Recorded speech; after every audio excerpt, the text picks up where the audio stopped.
What if I told you that everything we know, our entire history, our wars, our greatest achievements, is basically just taking place in a microscopic, fragile little puddle? Beyond the borders of our maps, the oceans we sail, lies a place so incredibly dangerous that humanity itself is terrified to even acknowledge it exists. It really brings up this ultimate existential dread, right? Are we just a tiny pond in a hostile universe? What if, literally just outside our door, there's a sprawling, incomprehensible wilderness where we are nothing more than prey?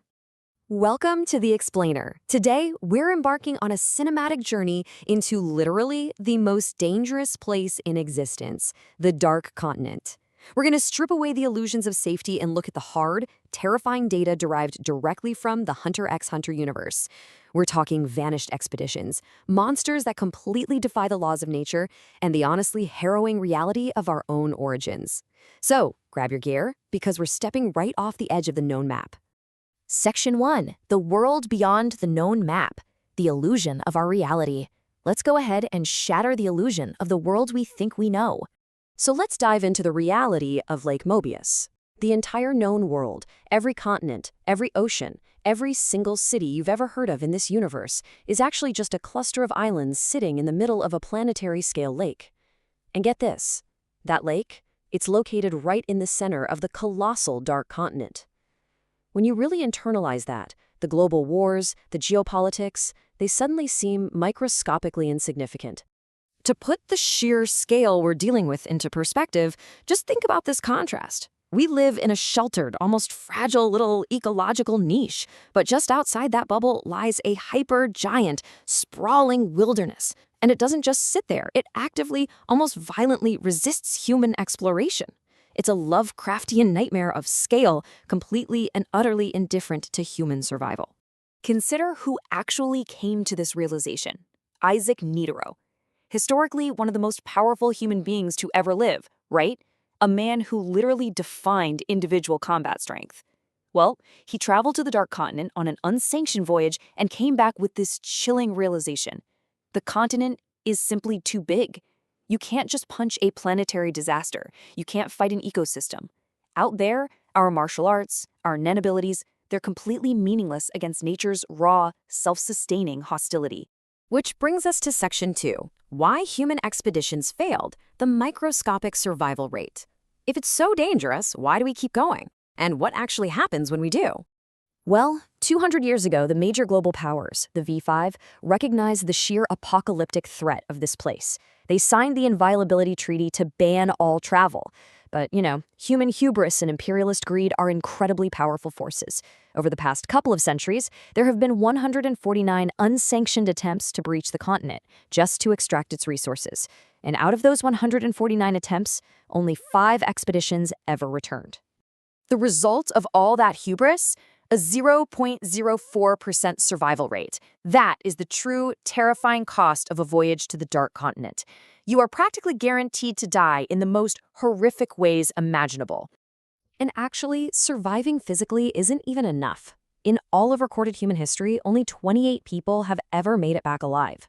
And of those 28, a grand total of 3 managed to pass a psychological post-evaluation and return to normal society.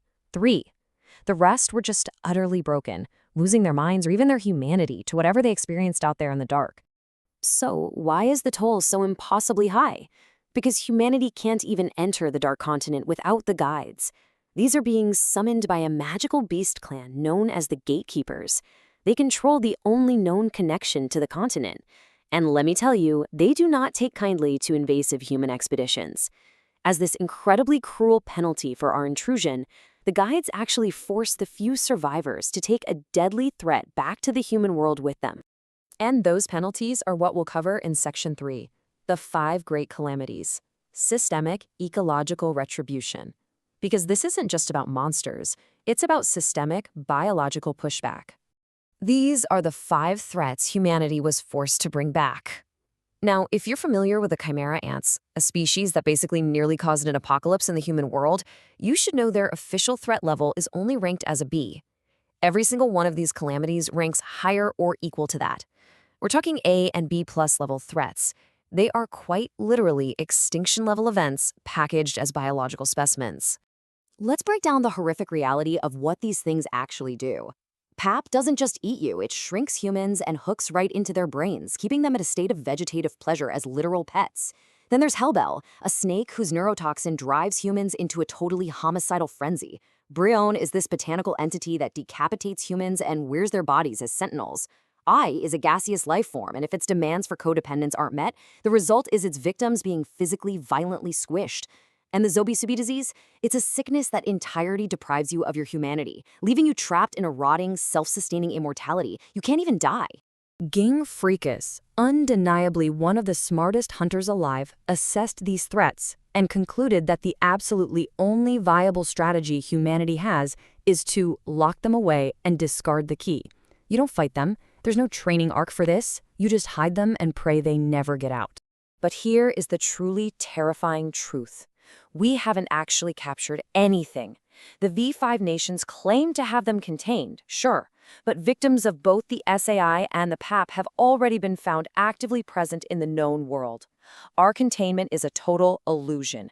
These ancient, unstoppable entities are already bypassing our defenses, operating silently right here in our protected little pond. This leads us right into Section 4, Ancient Civilizations and Hidden Truths. Our forgotten origins. Because if this place is so lethal, what is our connection to it? Modern human empires operate on so much hubris. We claim complete ownership of the known world and think we have the absolute right to colonize whatever lies beyond it. But the ancient reality, deciphered from deep historical myths and ruins, reveals a super chilling secret. We didn't originate here. The ancestors of the human race actually migrated to Lake Mobius from the Dark Continent.